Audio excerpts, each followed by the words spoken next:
Welcome back to the Standard of Cure series. In this episode, we are talking to Roger Rasmussen, who actually healed his prostate cancer with fenbendazole and ivermectin. And he actually just wrote a book called Finding Fenbendazole, which documents the science about the fenbendazole and how he healed his prostate cancer. Roger was huge in helping me find the courage to actually go down the path and get the results with fenbendazole, because he was the person that had actually healed his cancer with fenbendazole. He was the one that helped me establish the protocol. His book is phenomenal and so life-giving. I can't wait for you to listen to this interview. Roger, how you doing, man? Great. I'm excited to be here. Thank you. Roger, thank you for the time. We're stoked to have you on here and hear your story. Why don't you take us back to kind of getting your first diagnosis? When was it? Where were you at? What was that like? Well, it started with a regular doctor checkup. Had an elevated PSA, which is a blood marker for cancer, but it's also just a general health check. But it was elevated, so the doctor had me come in, get an X-ray. Started with that. The X-ray showed some suspicious areas, which resulted in an MRI, which resulted in a biopsy. So while I was waiting for the biopsy results, my wife at the time and I went to Vegas for a weekend away with my mom and her husband to see the National Finals Rodeo. And when I got off the plane Friday evening, I had a voicemail from the doctor that just said, "Hey, we got to talk about your biopsy. Call me back." So I called him right back. No answer because he was closed for the weekend. So I got to spend the weekend sweating that out. I could tell by the tone of his voice in the voicemail that, it wasn't good news, but you never know until you know, right? So there I was in Vegas, just trying to have a good time on the weekend, waiting for those results. Nothing says existential crisis quite like getting a death sentence in the middle of a party town. But there I was. And so I got back the following week, went into the doctor and got the news firsthand. So that's how it all started for me. And then what was the prognosis? What was the news? They said that there were 3 lesions. 2 were medium aggressive cancer and 1 was low. And the doctor said, "We're going to take your prostate out." Immediately right then, he just said, "We're taking your prostate out." Like right then. Well, he steered me to that. The options are on the table. You have cut, poison, burn. You have chemo, radiation, surgery. And we talked about the pros and cons. And with me being, not older men, probably the radiation therapy might be more appealing because the long-term effects of that kind of thing stack up over the years, not immediately. And if you're in your 70s or 80s, you don't have as long to ride that out typically. But being in my late 50s at the time, it was more appealing to consider the surgery because it was a one and done. But the downsides obviously are significant. The risks of nerve damage and other things can come into play from the surgery. Yeah. So he steered me in the direction of surgery, and that's the option I chose. And then what disrupted that? So this was in December of 2019, and my surgery was scheduled for April of 2020. And what disrupted that was COVID. COVID came along and kicked my surgery out to the summer because they were canceling all the non-essential emergency type things, and mine wasn't considered an emergency. So are you one of the few people that is actually grateful for that COVID actually did a life-saving function for you? You're in the stark. Absolutely. Because in the week after I got my diagnosis, a friend of mine came into the office, my work, had made an appointment with me to go see a holistic doctor. And so he dragged me to it. I wasn't really wired for that. I was kind of made my mind up to do what they had told me. But I went to this doctor's office and I was listening. I was going to hear his therapy that he was going to pitch to me. But in the lobby, this woman was talking about dog dewormer for cancer. We struck up a conversation and she mentioned dog dewormer and cancer. And of course, as anyone probably would, your natural reaction is like, where am I? Like, this is the Twilight. Get me out of here. For sure. But I went home that night and looked up Joe Tippin's blog, and I was surprised to see how available that was and how simple it was and relatively painless, and decided to give it a whirl. So the COVID thing gave me more time to explore it, to try it out. And that's why I was happy for that. And so when did you start? So when was that holistic? So you had surgery scheduled for April. You got diagnosed in December, right? Mm-hmm. Something around there. Before Christmas, December, and then the following week between Christmas and New Year's when I went in and heard about Joe Tippin's. Got it. And so when did you start? Was there anything that tipped you over the edge? Is it just reading Joe Tippin's story and just like, well, let's give it a whirl. What's the downside versus the potential upside? Why not? When was your first bite of the forbidden fruit of dog dewormer? That's an interesting way to put it. Well, listening to Joe's story, I mean, here you have a guy who was on his deathbed. He'd been through chemo, surgery, and radiation, and an experimental drug.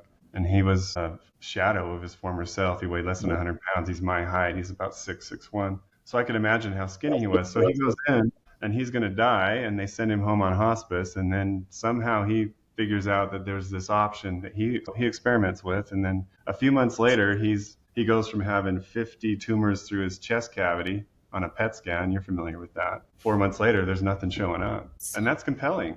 Yeah, it's compelling. So, and he didn't say it was a miracle cure, but he said everyone should know about this. And I thought, wow, that looks like it might be I'm willing to try that.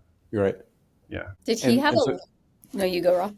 No, you go ahead. I was going to say, did he have like a link for the type he used or anything, or did he just have a picture of it and you just went and Googled it yourself and figured out the source, or how did you find the medication? So yeah, on his blog, mycancerstory.rocks, he talked about his diagnosis and then there was a few links to some research papers, and he said, here's what you do, you take these supplements and here's where you get it. And at the time, the only place to get fenbendazole was through one of these. Yeah, the actual dog canine dewormer off of a chewy.com or off of some veterinary style website for your dog, right? Yes. I mean, I got it on Amazon initially because I didn't think of Chewy till later. I got in this routine of buying a bunch on Amazon and then going through it. And then I realized, why don't I just go to one of these pet stores and have them drop ship it to me once a month? So that's what I did. And what I just showed you is what's left over from when I quit taking it in 2021.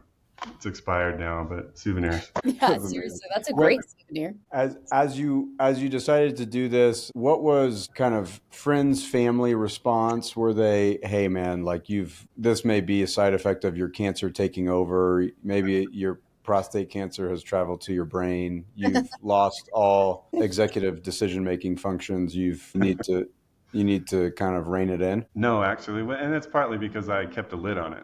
I thought, well, I'm going to try this, and if it works, I'll tell people. If it doesn't, I'm not going to let them know how crazy I really am. Sure. My wife at the time, she knew about it, but she was skeptical, like you would expect. But I didn't really give anybody the opportunity to weigh in. I just thought, this is easy. I can do this on my own, and we'll see what happens. And so fenbendazole was the one thing that you started taking. Were there other adjacent, if you're like, well, if I'm already doing this, let's throw the kitchen sink of alternatives at it, or was that the main character and your alternate? And so took the supplements that Joe said, the curcumin, the CBD, and the vitamin E. So I did all that, but there wasn't anything else. I didn't even know about ivermectin at the time. I did from COVID, right. That would ring a bell, but no one was talking about it at the time as an adjunct or as supplement to go along with fenbendazole. And some people nowadays are just doing that, right, which is unfortunate. I think if you're going to do one, you should do both. Right. Because they work differently.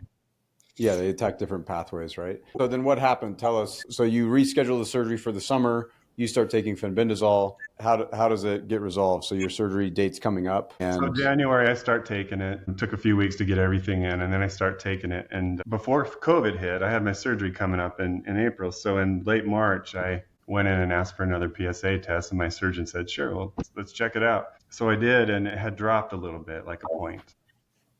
And that's really significant for your type of cancer, right? If it drops a point, it's like, oh, something's happening, right? I thought so at the time, and it probably is, but I can't really say how significant because there are some variations in how that test result is achieved. Depends on the guy's health on that day. If he's, if he has a large prostate, which I do, those symptoms can aggravate the PSA. So you have to be careful how much emphasis you put on just that number. But to me at the time, I thought, well, it's coming down a little bit. I want to keep doing it. And I was really wrestling with what that means. And then COVID came along and kicked my surgery out. And I was really happy, like we already talked about. So I kept doing it. And then as my summer appointment for surgery was coming up, I wanted another PSA. And it had come down to, it started around 11. It came down to about 8 at that point. And I thought, this is really promising. Now we're down not just 1 point, but we're down 30%, somewhere in there. So I asked my surgeon if he would give me another MRI because I wanted to look inside. I didn't tell him why, Because I had read stories that some doctors can fire you if you go off. What am I hearing there? That was me. Sorry. Okay, sound like a fire alarm or something. No, that was I heard that doctors can they can steer you away, they can fire you as a patient. You know, I had heard all that, and I didn't want to take the chance, so I just did this on my own on the DL. And but the surgeon said no to the MRI. He says I don't need it. I already know what I'm cutting out. Wow. So I'm like, screw that. So it turns out I have a stepbrother who is a radiologist. So I went and got my own MRI here in town. There's places where you can just go pay out of pocket, you know, no insurance. And I read the report and I'm like, this looks promising, but I want to really understand it. So I sent it to my stepbrother, and he looked at the images and the report and said, yeah, your tumors have shrunk and they're breaking down and seems to be working. I told him, I said, don't judge me. We don't need to get into why I'm asking you to do this. Just tell me what you're seeing. And he said, yeah, it looks promising. Wow. So at that point, I made the difficult decision to just cancel my surgery. And I told the doctor at the time, I'm just not ready. I need more time. I'll get back to you. And he accepted that. But and then I stayed the course, and I never heard from the doctor again. He probably thinks I passed away. I don't care. I just think, and I've never been in that situation, but I just, the courage that it takes for most people, even the prospect of needing to, you know, pay for your own MRI, you know, doing something that even falls outside of just insurance is unthinkable to them. And so just the courage to kind of start the deviating path of finding the fenbendazole and taking it, but that's kind of private, secret, you know, and it's kind of like, if it doesn't work, no one's ever going to know. But as you start, I think I've seen the similarity where, like, once you start seeing something that is working, it may require some more of you, you know, you have to leave that kind of conventional path even further. And you got to kind of bet on yourself and bet on your own intuition. And sometimes that requires your own dollars and cents, which in our kind of thinking of healthcare, that seems like a scary thing, but that is, you know, what a lot of times it requires when you want to start deviating. And you should expect there to be pressure from the medical establishment that tries to persuade you out of that. And I think for most of the time they're doing it, they're not doing it with malicious intent. They're just doing it, you know, they're in their system. Would you say that's true, or do you think that there's some ulterior motives? I haven't encountered malicious intent personally, but I've heard stories. And I don't know what to make of it. I mean, it's very subjective. I just stopped talking to my doctor and did my own thing and kept doing it. And I went in over the next year and a half and got 9 MRIs because I wanted to check it every 3 or 4 months because I wasn't sure. You know, I was in no man's land doing my own thing. And I was curious to make sure I was okay still and that it was working. And, you know, I had this eye of like, at some point during that first year, I started thinking I should write about this because Joe Tippen's blog is the worst. It's hard to read. It's really hard to read. Such great information, super hard to read. Yes, bless his heart. He did a great job. It wasn't for him, we wouldn't be talking right now, you know. Right. But I felt like there's no books out there. Somebody ought to write about this, so I'm going to add my voice. So I started writing at that point. And at the time, I'm thinking maybe this data will be useful at some point to include in the story. I didn't end up using it that way, but that was my mindset. And so I kept tabs on it that way. And eventually in 2022, I stopped taking it and haven't taken it since. And I've just kept tabs on my PSA, which is kind of like the canary in the mine, you know. Right. Yeah, kind of the precursor to what could potentially. And I know from when we've talked before, I think it's one thing to have the experience yourself. And there's always the question of, am I just a one-off anomaly? Am I just outside of the standard deviations? But I think also your process with, we'll call it, you know, a family member, someone that's in your close circle that also had a similar result probably helped solidify the, you know, at least by the mouth of two, you'll know whether fenbendazole works or not. Yeah, that's one way to put it. I agree with that. But I had started writing and then life got in the way and writing a book, as you know, is not an easy, it's a commitment. Right. And sometimes it's challenging to stay the course. Right. Time goes by and my brother gets cancer about a year ago, a little over, and same diagnosis as me. And so I tell him what to do. At this point, the protocol has evolved, as you probably know. I mean, originally it was you take fenbendazole 3 days on and 4 days off. Now people are taking it 6 and 7 days a week at different dosages with different supplements. And now there's also ivermectin to add to the mix, which is definitely a no-brainer. to me. Yeah. But anyway, I gave him the protocol, and 3 months later, he goes in for another MRI because his doctor, which is now my doctor, I have a doctor who I can consult with when I need to, Oh, wow. said, yeah, sure, we'll do another MRI. So he gets another MRI, and they're all gone. Now, this doctor, I've known him since he was a little kid. I had briefly talked to him about it over the phone, and he thinks it's voodoo medicine. But then here comes my brother sometime later with the same situation and has this result. And even though he didn't say, wow, that must be fenbendazole, he just said, well, it's remarkable. We don't see that. Because he didn't do anything else, nothing else. And they were gone. So that's what kind of galvanized me to finish the writing. That was last fall I started and lived a hermit lifestyle, writing a book for a few months. I know that lifestyle well. Roger, how long was your brother on the protocol from diagnosis to that MRI that you were just talking about? Less than 3 months. I tried to get him on it after his first MRI showed the lesions. I'm like, you should just get on it now. And he said, well, I think I'll wait to make sure, And he waited for the biopsy, and then he said, okay, I'm doing it. But it was less than 3 months between starting and getting that other MRI with him gone. And I think one of the key differences for him, well, it's hard to say because we're in a little bit of the wild, wild west, and there's so much uniqueness to everybody's cancer and biology. But one key difference is that he did it every day, and he used the Fenben Bio stuff. I assume that made a difference. I don't really know. But he did it 7 days a week instead of 3 days on and 4 days off. And the reason that's important, I think, is because when you do 3 days on and 4 days off, as long as you're giving cancer a 4-day weekend to do its thing. Yeah.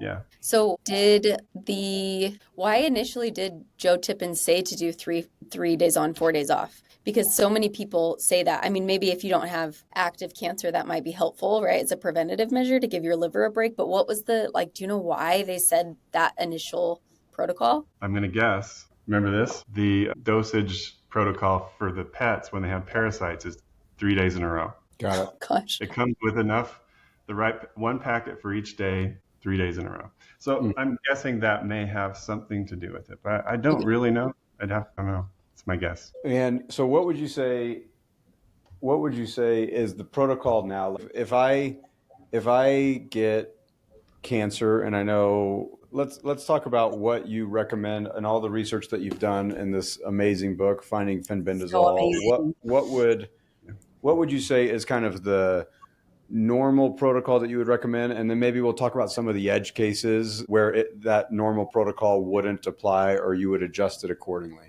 We can. I just want to be clear. I don't have a protocol spelled out in there. I've cited the protocols that other people are citing because I don't feel qualified to make those recommendations, except that if you ask me, I'm going to query my framework that I created and kind of give you some ideas of what you're dealing with.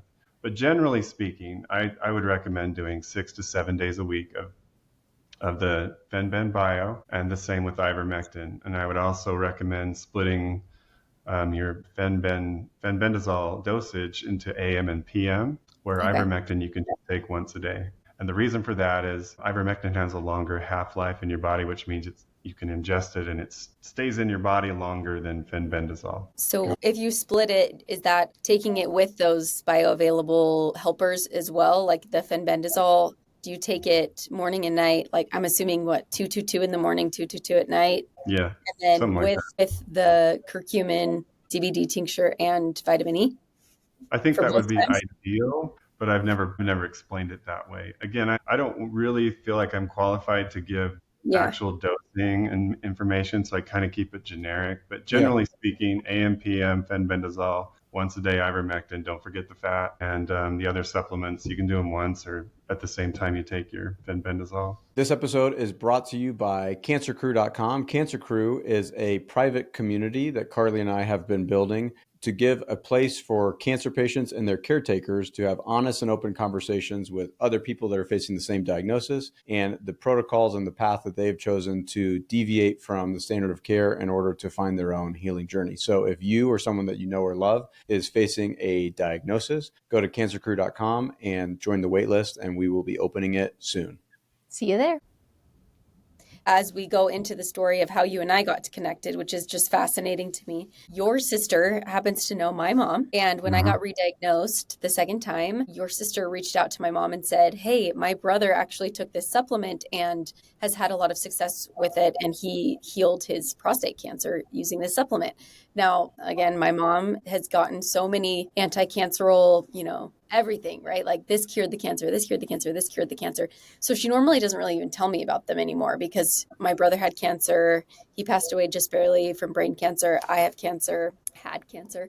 So we get a lot of this information like all the time. And it's normally really overwhelming. I'm sure you experienced it, Roger, when you first get diagnosed, right? It's like, oh, I've done frog poison and I've done a lot of stuff. But so she happened to mention it to me, and I had already actually been taking it because of some other friends that had given it to me and said like, hey, you should take this. And then you came into that about a week later, and my mom said, hey, I know we don't like to tell people, like, I know we don't like to talk about, people's experiences with healing their cancer, but my friend told me to tell you that her brother healed his using this one supplement. I said, what supplement is it? She said, Fenbendazole. And I said, Mom, I'm already taking that. And it was like a weekend. So then Roger was incredible. And he said, hey, I would love to get on the phone with Carly if she ever needs help. So I got on the phone with you, and you added those layers of bioavailability onto Fenbendazole and Ivermectin for me, because I was just taking those and a liver support supplement for to support the liver. But I didn't know about the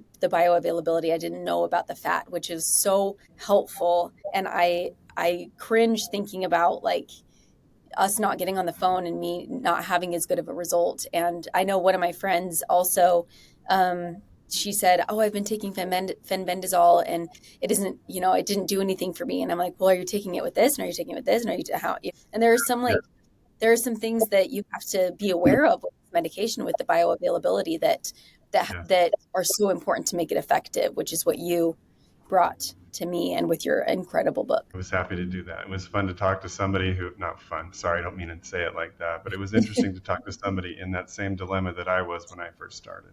And I know how wild it sounds, because I remember my first reaction sitting in that doctor's office. Like, this can't be real. This can't be happening. This is so bizarre. But I was glad to help. Yeah, truth is stranger than fiction sometimes. Yes. Yeah. And I guess we didn't really cover what is, because you say you're not qualified, and just so people know that I'm a lawyer who got a C in biology. Car is fitness stay-at-home mom. Yeah. Roger, what was your background, and kind of like just so the people know? I started out in college as a chemical engineer, and then I worked for the Department of Defense for about 15 years, and then left there to run a business, and that's what I'm still doing. You're pretty cool, even though you say you're unqualified. Like, it's kind of cool, like everything you did. And there's a question that we talked about that I think is actually interesting, because you stopped the protocol in 2022, but your PSA levels continued to decline after that. What do you think that's about? That's one of the mysteries of the universe. I don't know if the cancer is just completely gone or my body rewired itself. I've been expecting at some point to those numbers to come back up, just because, you can never turn your back on cancer. Right. Even though if you get an all clear, which is awesome, don't ever just assume you're never going to have to worry about it again. In fact, I talk about one guy in my book who I met with personally who had prostate cancer when he was in his 50s and came back 15 years later he was in his late 50s, came back in his early 70s, and he was standing in his living room and his leg broke out from underneath him. And they took him to the hospital and found out that his cancer had come back and moth-eaten his bones. Oh, and wow. He got on the protocol for only 6 months. He was now in his late 6 months. He was going to die. They gave him 2 months, put him on hospice, similar to Joe. He had tumors all through his body. But 6 months on the protocol, he was still alive. He went back in, and the doctor's like, well, you're still standing. Let's check it out. And his tumors were gone. Oh my And God. isn't that crazy? He lived another 4 years and died of old age at 83 a couple of years ago. 83. I expect at some point I might have to get back on the protocol, and I'll be ready to do it again with Fenbendazole and Ivermectin, whatever new version of it comes along between now and then. Why aren't you just doing it preventatively is my question. I probably should. You're like, actually, I was curious to see what would happen if I stopped. I wasn't sure if I still had cancer and it was keeping it down and didn't start to come back. I was curious. Yeah. And fortunately, nothing has happened. But again, that may change. And in the meantime, I will probably get back on it just to be smart. Yeah. Did you ever notice any side effects? Like, I don't even know what they would potentially be. What is the worst kind of case side effect? And did you ever experience anything that you could attribute to it? It's a good question. And I had no side effects, none whatsoever. I mean, I'm a fairly healthy person. I'm in decent shape. I've been taking supplements since I was in my 20s. So my body was used to that, but no, nothing. But I would say, like, if someone's going to consider this who's pregnant, that's definitely a deal breaker. Like, we don't know what the effect would be with these compounds on a fetus, on a growing child, and so there's some cautions there that you don't want to be careful with. And if you have liver issues, you're going to want to be really circumspect about that. Find a way to monitor, because it's a medicine. Even the supplements got to be filtered out by your liver. So all that has to be weighed against your standard health and monitored. And you monitor it with a $50 blood test, right? Like that specific liver test. It seems like when we had talked that's how you did it. Am I right? Yeah, I had learned when I was taking it that I needed to be aware of my liver. So I went in and got a liver panel, and I had some of the they do 5 main analytes, and I had 2 of them that were in the yellow above the green zone, just above in the yellow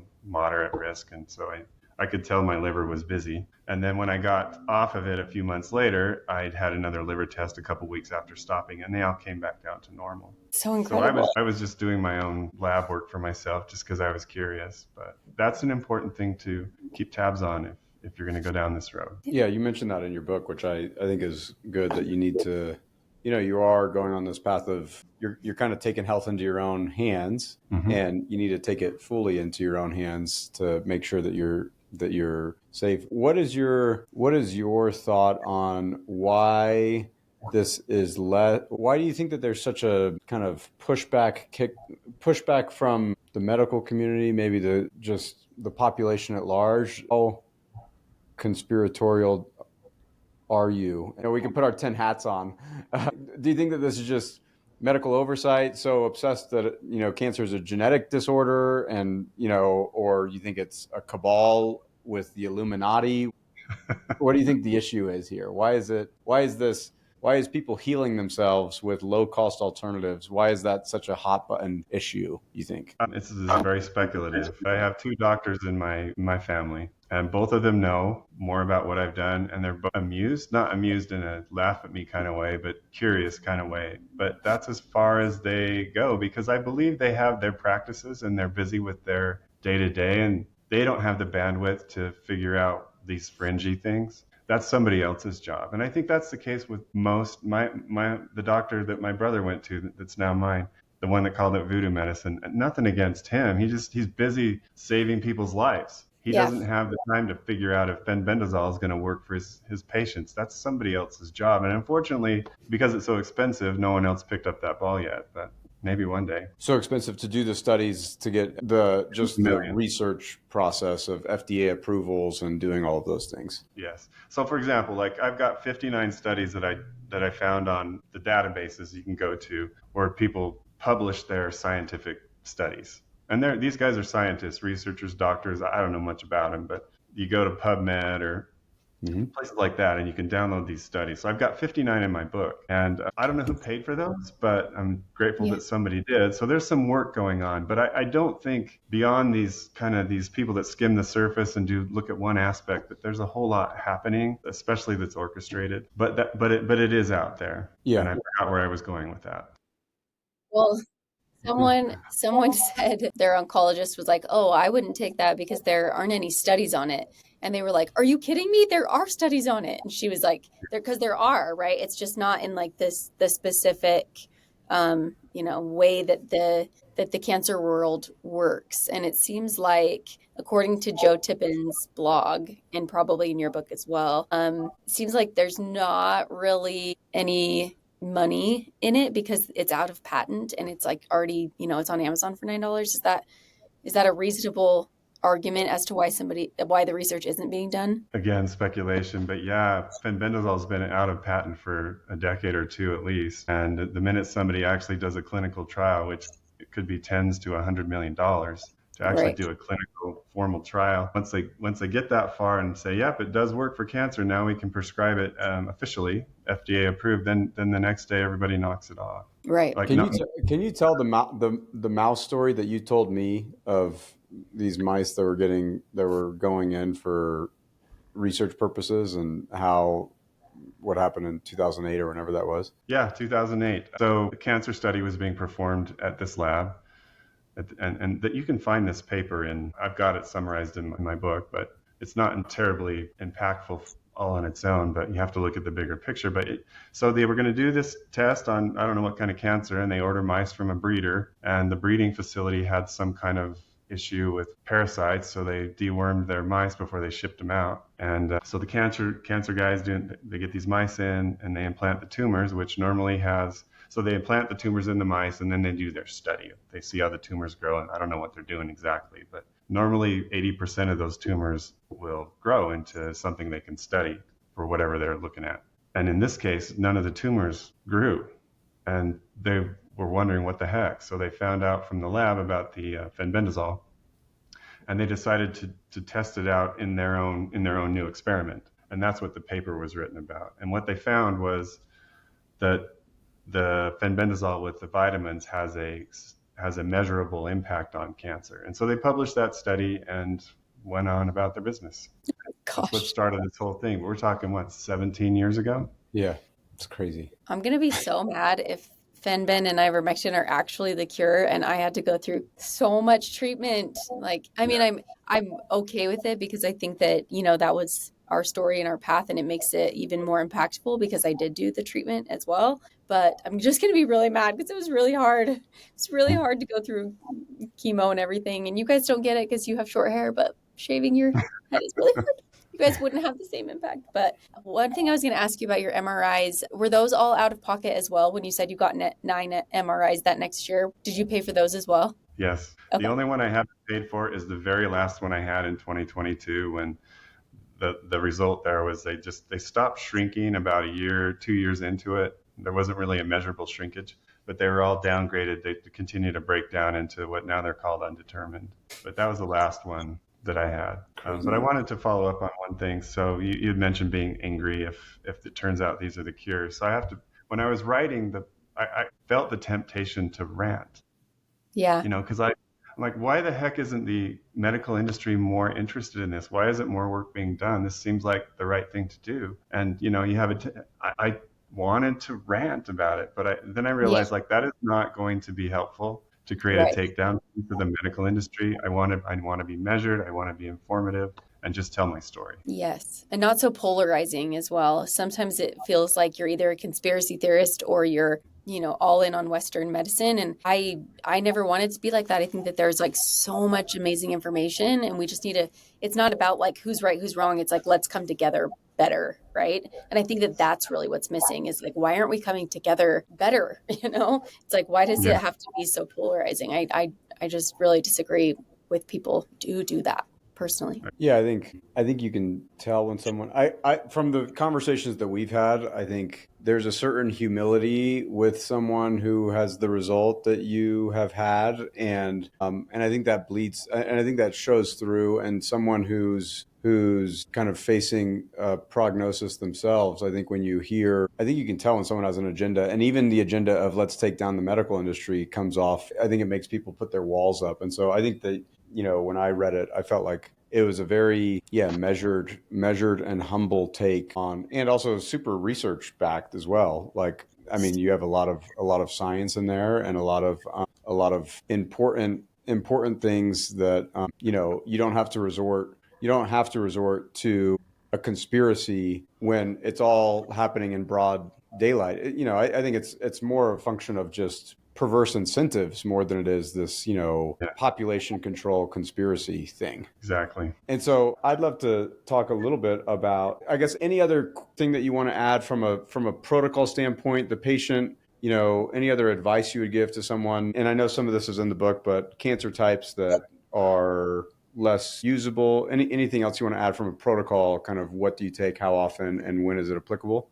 before we move on to some of the book writing process. I hope you're enjoying this episode so far. It is brought to you by Fierce Health. It's a company that Raleigh and I have been involved with for many years and is where we get the pill form of ivermectin. We are lucky enough to be associated with a medical team that will send out a prescription for pill form of ivermectin if the horse paste is something that you don't want to do. We totally understand that. And we also offer microdosing of GLP-1s, which has been super helpful for me to stay eating healthy and making sure that I'm having anti-inflammatory properties. So if that is interesting to you, go to fiercehealth.com and enter the code podcast to receive 10% off of your order. Just one last thing. I think what's important, at least for me, to point out is like there isn't the protocols that we talk about, these are not written in stone. Yeah. When I first started doing it, back to this is the 40-pound dog version, which is 4 times as much as the 10-pound dog version, which is what was recommended at the time. We're talking 2020. So I was doing an overdose unintentionally because I looked at those and thought, well, I'm bigger than a 40-pound dog. Why wouldn't I get that? I didn't really think about it beyond that. Yeah. Now in hindsight, I recognize that the 222 milligrams that Joe Tippins has in his protocol, I think that you took, Carly, is the 10-pound dog version. Okay. Yeah. But I think now I was people 4, but if you're taking it twice a day, then it's the same, right? Yeah. Right. Well, people are taking it in greater dosages as well. In fact, there's that Dr. William Mackus who's got his own version of the protocol where he's talking about what kind of cancer are we dealing with? Are you dealing with big tumors everywhere? Are we talking about maintenance? Are we talking about liver health? Like, we got to vary it based around all that. And he's the right guy to do that. But all I want to say is, like, when I did it, I did my own version of Joe's protocol that wasn't quite correct. I think the important point is that there's variation here. We don't need to worry too much about doing it by the letter of the law. Yeah, and I think that's hard for a lot of people because with their own health, they're so used to their doctor giving them, a very specific prescription and protocol, and they want that same certainty when they're moving onto this alternate path, And so we get the dosage question a ton, and just because people are scared to kind of take their health into their own hands and kind of make their own decisions, which is why we were trying to bring these stories to light of people who did with great results. And it's slightly more art than science than how you're used to interacting with your health problems, Yeah. I mean, I was scared of that too, especially before I talked to Roger. Like, I was so scared of taking it into my own hands. It seems like almost irresponsible to do that, right? Like, who am I to know my own body? But maybe that is the gift of the way that this fenbendazole and ivermectin is coming into the cancer community. Maybe it's, I don't know, some God thing to help us say, hey, like, there's no protocol in this because you have to tune into your body and listen to that. And there is a knowledge and a power in that nobody is tapping into. And you have to do that with fenbendazole and ivermectin because it's not set in stone. So maybe that's kind of like a little universe lesson or God wink or something about the nature of what's going on with the medication too. And frankly, this is not the kind of thing for the faint of heart. If someone's really concerned about stepping outside the lines, or they're going to just listen to whatever their doctor says, they're probably not going to. This is not the right thing for them. But if they can pry their mind open and ask questions, some doctors now are starting to really give this a look. I have a stepsister who's a nurse practitioner. I haven't talked about her, but she works for an outfit in Texas where they have recently started prescribing fenbendazole and ivermectin to cancer patients who have been through everything else, and there's no options. Wow. And I haven't checked in to see how that's going, but I know that's a relatively new development. And so, and they're not alone. There's other places out there, holistic doc. And you mentioned you guys have some kind of channel where people can go get a prescription for ivermectin from a doctor, so the medical community is starting to become more open to it. But we're a long ways from having guys like my doctor, who calls it voodoo medicine, being able to give it some thought. He doesn't have bandwidth. It's not in his playbook. Those kind of things come into play. Yeah.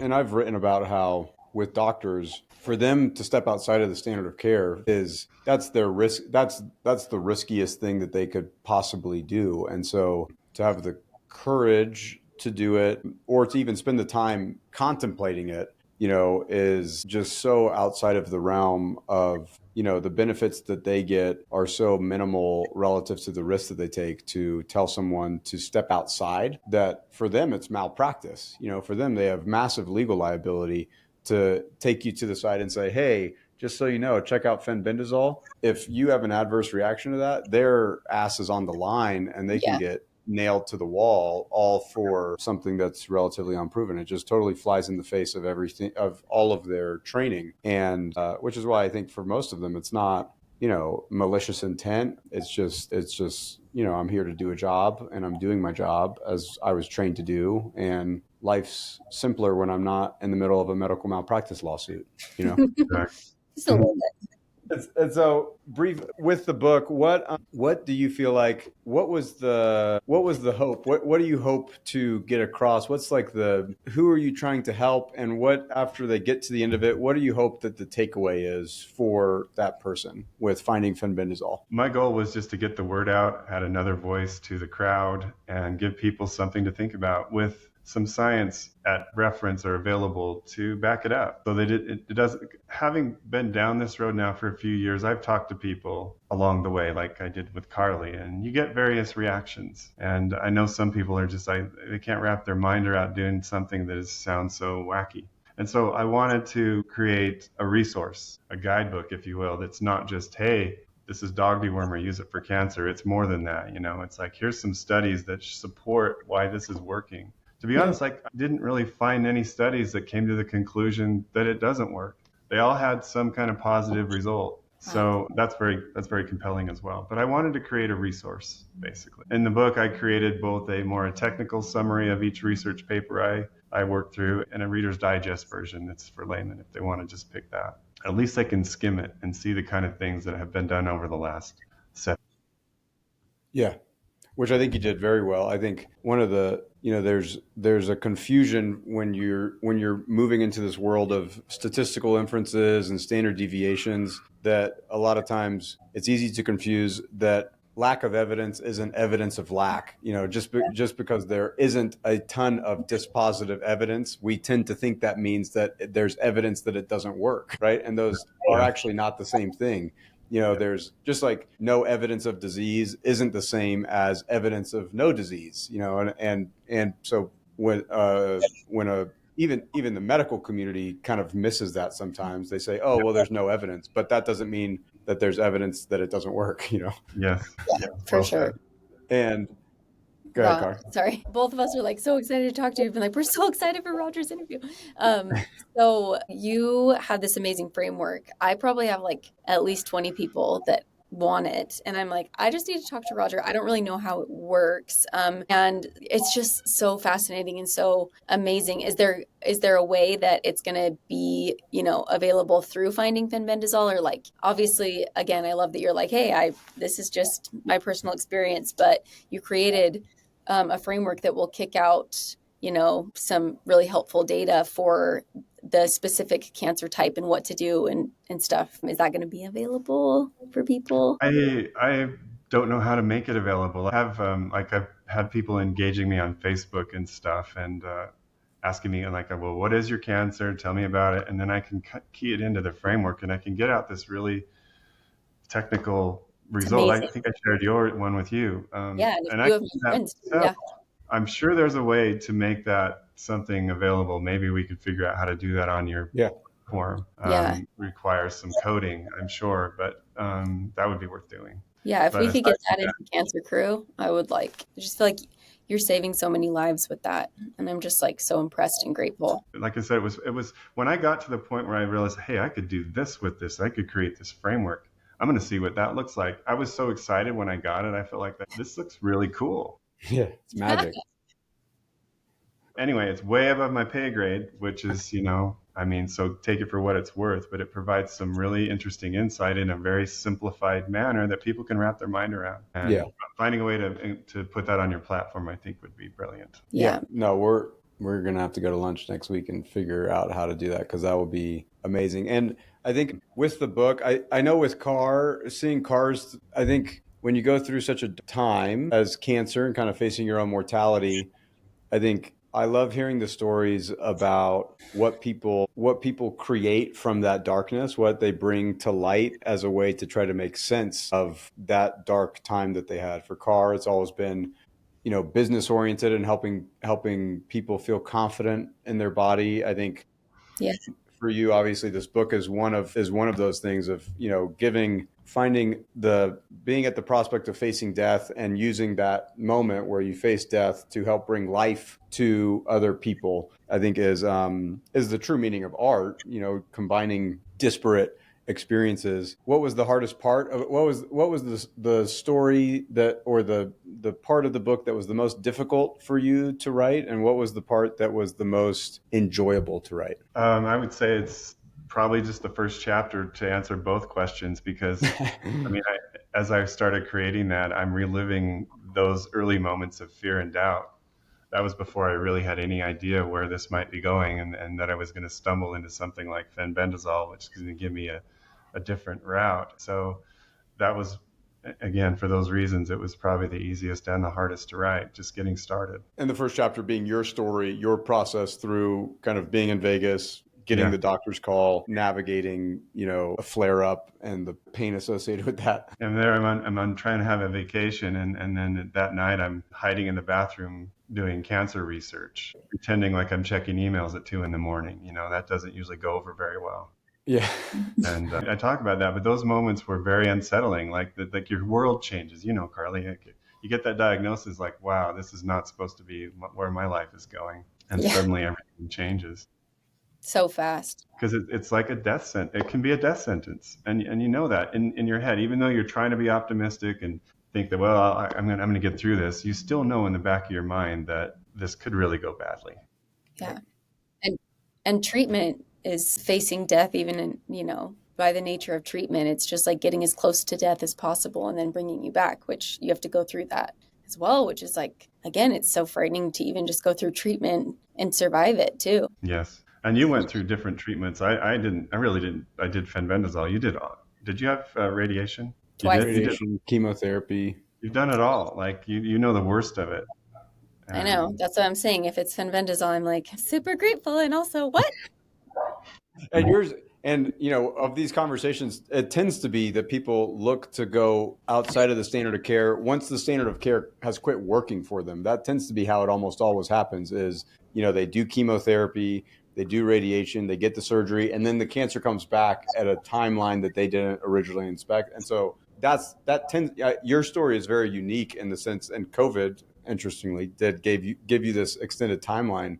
Because of a lot of the stories of the people that we talk to, they want to be right down the middle of the fairway doing standard of care until it just doesn't work for them anymore, or they can't handle the side effects of the protocol. And they're just like, standard of care is what's killing me, and I must now do anything that's not standard of care. So I think the bravery that you showed in going adjacent to it without ever really engaging in the surgery and doing that in the face of, what the medical advice would be at the time, I think it's very courageous, and hopefully it gives someone else the courage to attempt it. I think in all of these things, it's just the thing that's so interesting to me is that if it were in the business context, it's like this, it's the best bet out there, where the downsides, from at least the anecdotes that I've heard, the downsides are so relatively minimal compared to the potential upsides of what it is. You're not taking this massive risk like you would in some other things. And so I think the courage that you showed in doing that is admirable. Well, I got lucky. Because COVID kind of kicked my surgery out, and I honestly don't know what I would have done if I'd have been coming up on my surgery date and still wanting more time. I might have changed my appointment, or I might have just sucked it up. I don't know what I would have done. I'm glad I didn't have to make that choice. Because I was just going to say, because they do put pressure. Like once you get a diagnosis, it's let's get you on the they want to put the treadmill up as high as you're willing to run it, and they want to go fast, and they want to get you in there, and they want to cut you open. It's a lot of money for them. Right. We're talking big dollars. But I want to follow up also. You guys had said something in one of your videos recently, which I thought was very well said. You called it an asymmetrical bet, because when you understand the fenbendazole, the pros and cons, it's a relatively low investment, low risk alternative. Obviously, normal, healthy person. I don't know about people that are compromised. They have other things to consider. As a normal person going into it, it's an easy thing to try, and the payoff is huge. So I really like that that terminology, asymmetrical bet. I think it captures the essence of the option very well. Yeah, it's what we're always looking for in the business context is give me an asymmetric bet anywhere and I'll do it. You know, in business it's right you get rich, wrong you don't go broke. And I think all of these this fenbendazole is the quintessential version of that, of if you're right, you could find your cancer in remission, and if you're wrong, you do the standard of care, as long as you catching it at a time where you can kind of pursue both paths parallel, you know. And it's interesting too with Raleigh and I have been getting some messages about how the paste of ivermectin that I'm taking has, a little like an ingredient in it that can have a potential something, something, something. And Raleigh knows more about it than I do. And I'm sitting here this morning in the car, I'm like, but nobody talks about chemo. I'm like, chemo literally like burned my The tongue off. toxicity Like, of what are we chemo. talking about? Like I get like so frustrated. I'm like, I like chemotherapy, like no, you're doing the right thing, but like taking paste that has this teeny tiny little like micro thing and no side effects, like how dare you be so reckless? Irresponsible. I'm like, guys, wake up. Like in chemo, everybody's just giving you like flowers and then you don't anyways. I'm just like, Yeah, guys. that's So, right. Roger, where can they find your book? Where can they hear more about you? You're about to be flooded, sorry. And are you willing to do a special Q&A with the Cancer Crew people whenever we launch that and have that happen? Yes, absolutely. But I know I've told you guys, like, I'm not really here for the attention, but I'm going to do what I need to do to get the word out. And the book is on Amazon. You can also find a link to it on findingfenbendazole.com. I created a website for easy access because sometimes Amazon's a little hard to navigate. And the Audible comes out next week, so that'll be ready for those that don't want to read. Yeah, 100%. And we're gonna put the link to Amazon and findingfenbendazole.com in the show notes, and let's connect soon and kind of talk about the best way to use some of those resources, some of these protocol things. And Yes, I have some ideas. We'll chat next week about that.